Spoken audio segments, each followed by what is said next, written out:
O vindeiro luns as súas maxestades de Oriente percorrerán Galicia cargados xa de agasallos e ilusión. As carrozas que empregarán están prácticamente listas, creacións artesanais pensadas para facer aínda máis máxica a súa visita. Levan máis de 30 anos dándolle forma aos soños para axudar os magos do Oriente a sorprender os máis pequenos.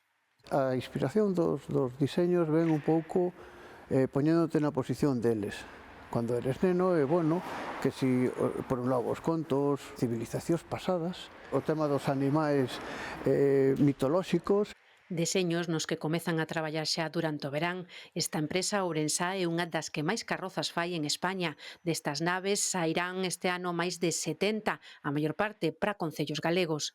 Empezamos a partir do 10 de novembro a montar xa fora.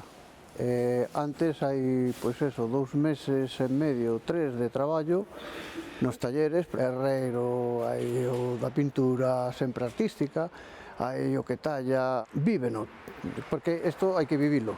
Para que as súas creacións sexan quen de transmitir a maxia e a ilusión que esperta a tan agardada visita dos Magos do Oriente.